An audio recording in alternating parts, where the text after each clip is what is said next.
Hola, mi nombre es Gerardo Vázquez y en esta primera parte explicaré qué es un analizador léxico y cuál es su función dentro de un compilador. Un analizador léxico es la primera fase del proceso de compilación. Su tarea principal es leer el código fuente escrito por el programador y transformarlo en unidades más simples llamadas tokens.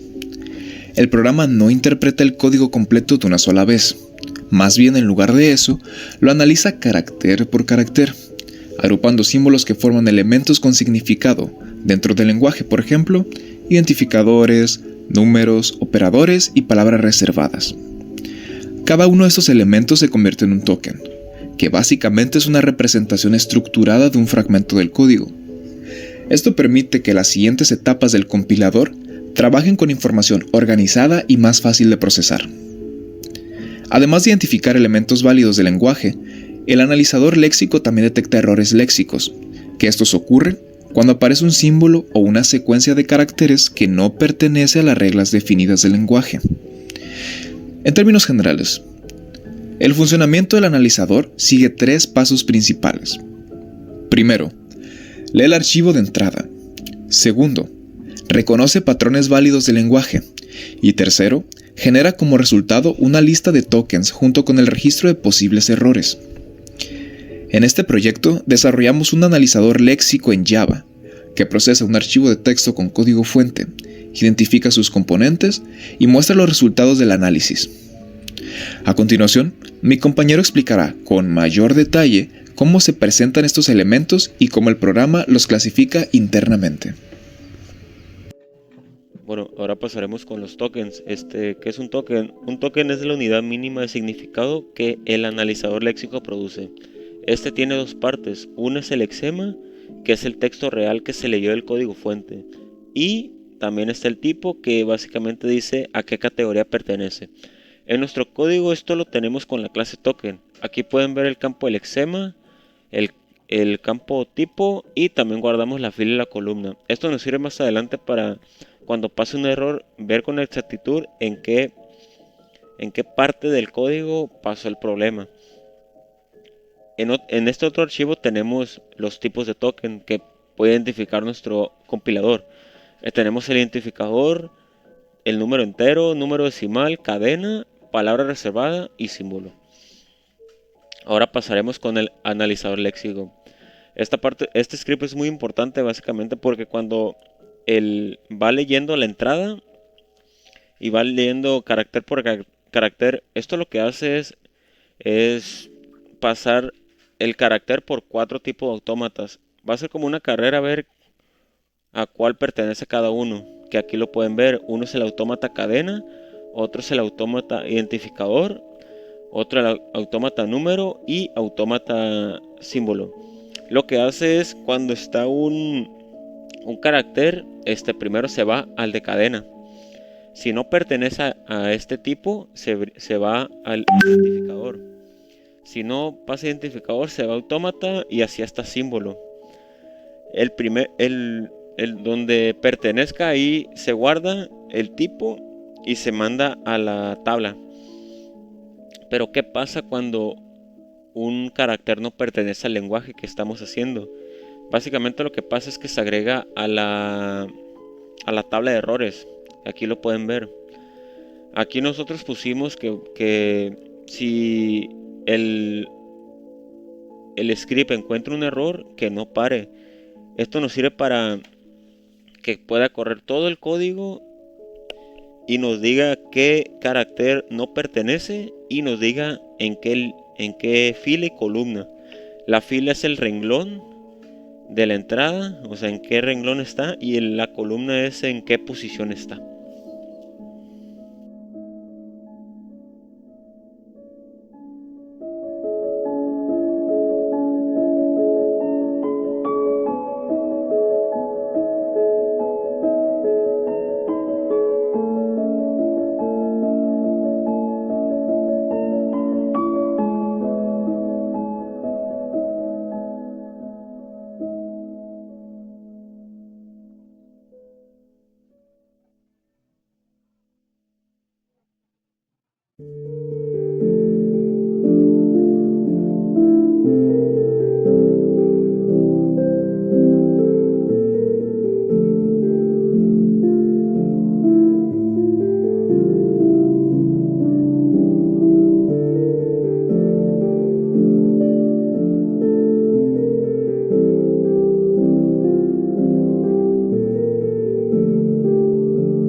Vamos a ir primero con la función del autómata de números.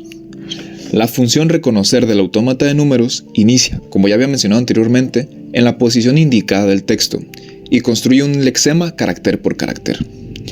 Primero verifica si el número inicia con signo negativo. Si encuentra el símbolo menos, lo agrega al lexema y avanza en la posición. Después entra en un ciclo que consume todos los dígitos consecutivos. Durante este proceso, se usa una bandera llamada tiene dígitos para asegurar que el número realmente tenga al menos un dígito válido. Si no detecta dígitos, la función regresa null porque no puede formar un número. Luego el autómata verifica si existe un punto decimal. Si lo encuentra, cambia el estado de número decimal y exige que después del punto exista por lo menos un dígito. Si el formato es correcto, se crea un token de tipo número decimal. Si no hay punto decimal, se genera un token de número entero.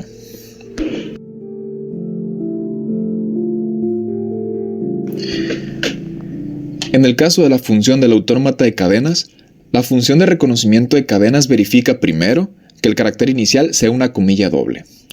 Si no encuentra la comilla inicial, el autómata no aplica y regresa null.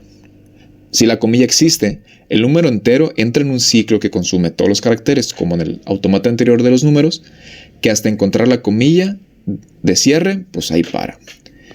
Si el texto termina sin cerrar la cadena, el reconocimiento falla. Si la cadena está correctamente delimitada, se construye el lexema completo y se genera un token de tipo cadena. Autómata de identificadores. El autómata de identificadores comienza verificando que el primer carácter sea una letra. Si no lo es, pues ni siquiera puede formar un identificador, ya que hemos sabido que pues un identificador debe iniciar con letra, puede que después vengan números, pero inicialmente siempre debe tener una letra.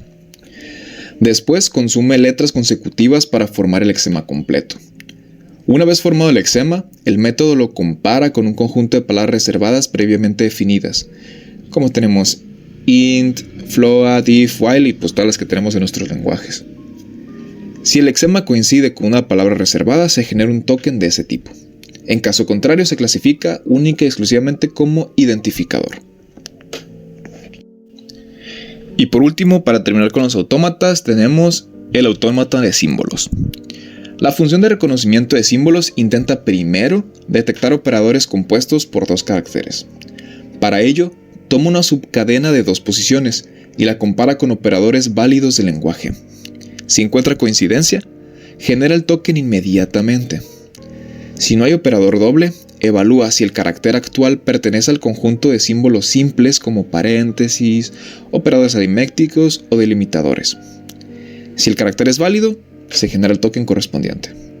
Si no coincide con ningún patrón, como en los casos anteriores, la función devuelve null, indicando que en este caso pues no aplica.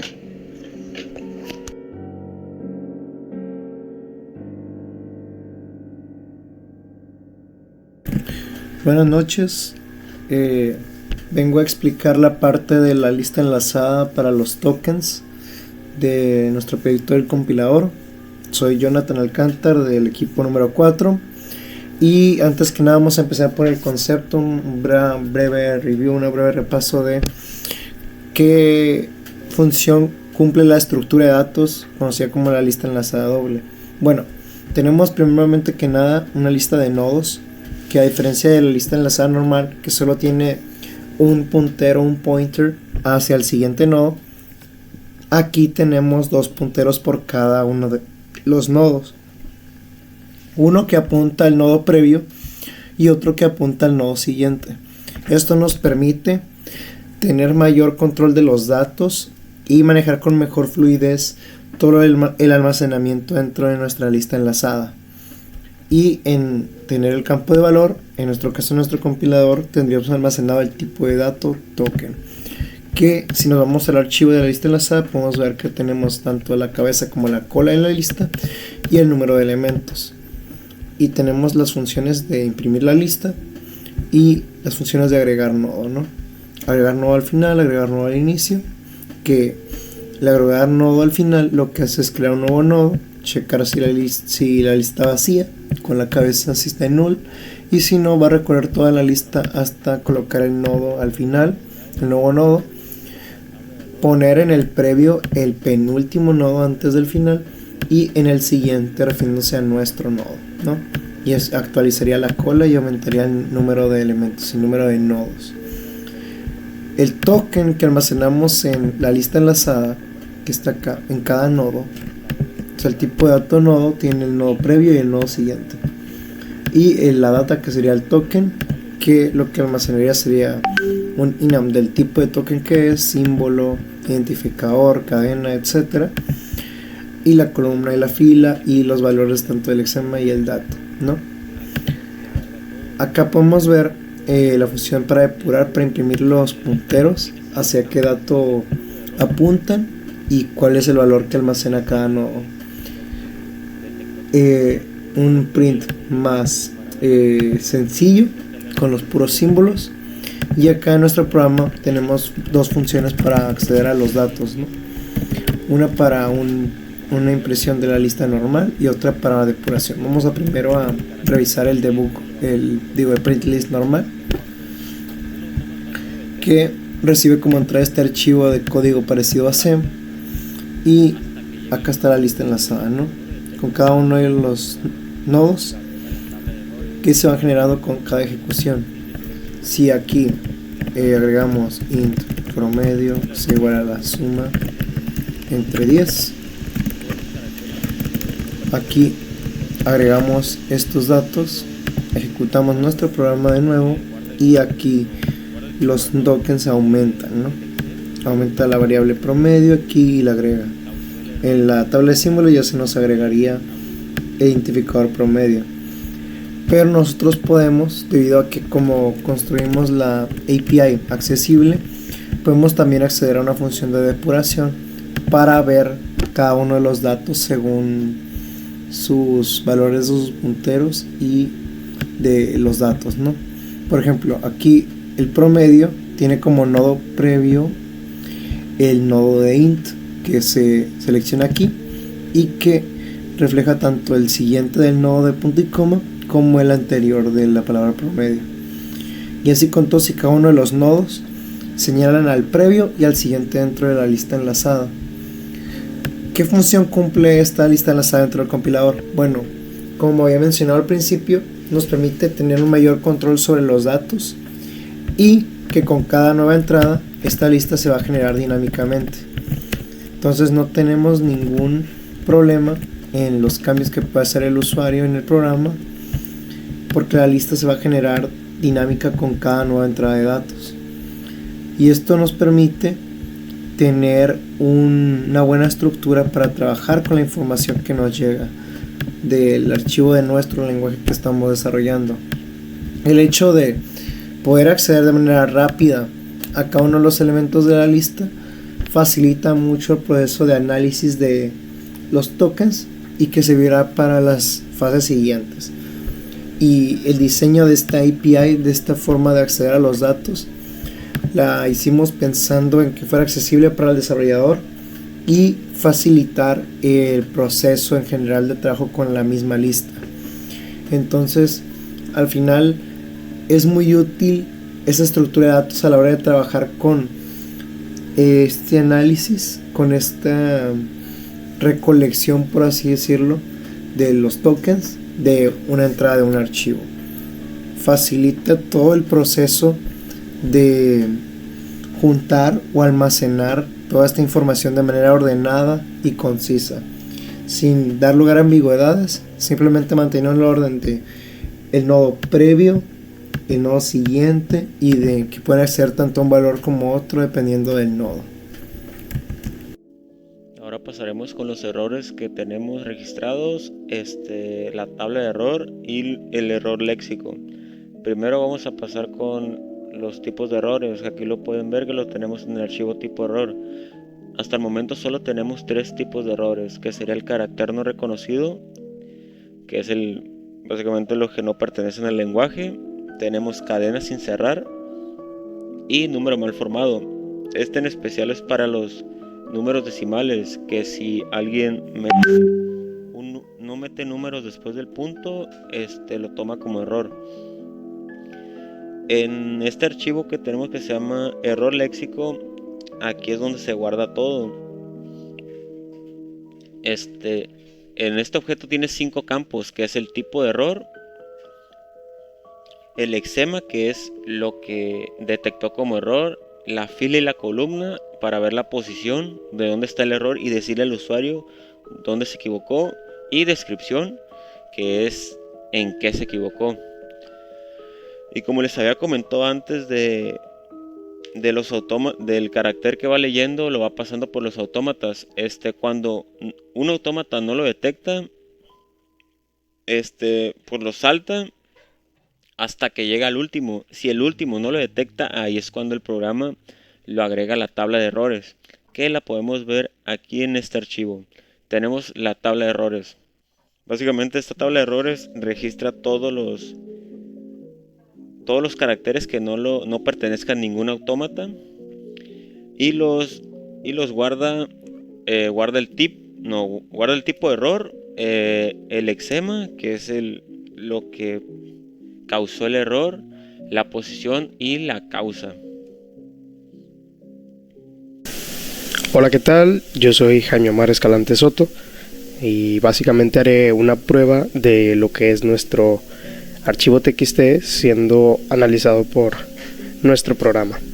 Podemos ver que dentro de nuestro TXT tenemos 3 líneas vacías, que sería lo que va a limpiar nuestro analizador. Tenemos un bloque main, donde dentro tenemos una impresión en pantalla de un hola mundo, una cadena de texto, y tenemos otra línea donde inicializamos una variable X, en este caso con un valor de 10. Ok, procedemos pues a la ejecución de nuestro código y podemos ver que en este caso nos muestra la tabla de tokens o de símbolos aquí dentro de nuestra terminal.